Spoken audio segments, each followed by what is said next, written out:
রাত নামে ধীরে ধীরে, শহরের শব্দ কমে আসে, চারপাশ ঘুমিয়ে পড়ে, কিন্তু আমাদের মাথার ভেতরটা যেন তখনই জেগে ওঠে। চোখ বন্ধ করলেও চিন্তাগুলো চোখ বন্ধ করতে চায় না। কখনো কি এমন হয়েছে, ঘুমাতে গিয়েও কোনো একটা কথোপকথন বারবার মনে পড়ছে? কোনো সিদ্ধান্ত, কোনো ভুল, অথবা এমন কিছু যেটা হয়তো কখনোই ঘটেনি। আমরা একে বলি ওভার থিঙ্কিং।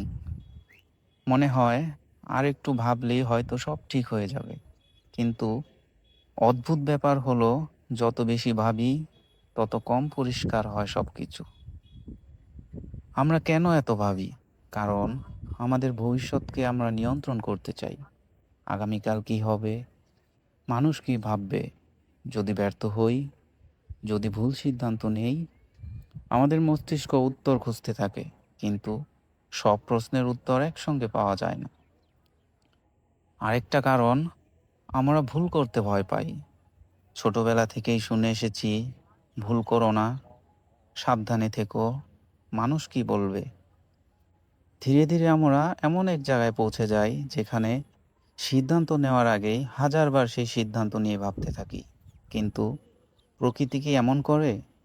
একটা নদী কখনো থেমে দাঁড়িয়ে ভাবে না, আমি কি ঠিক পথে যাচ্ছি তো?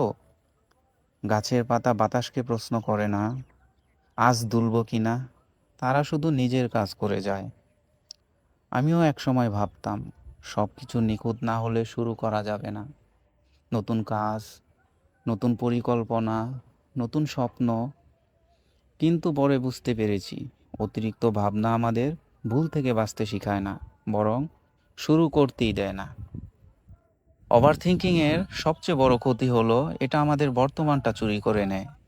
আমাদের ভবিষ্যতের চিন্তায় এত ব্যস্ত হয়ে পড়ি যে আজকের আকাশটা দেখতেই ভুলে যাই, আজকের বাতাসটা অনুভব করি না, আজকের মানুষগুলোর সঙ্গে মন খুলে কথা বলি না। তাহলে কি করব?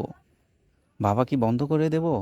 না, ভাবা দরকার, কিন্তু সব চিন্তার উত্তর আজই খুঁজে বের করার দরকার নেই। কিছু প্রশ্ন সময়ের কাছেই রেখে দিতে হয়, কিছু সিদ্ধান্ত হাঁটতে হাঁটতেই পরিষ্কার হয়।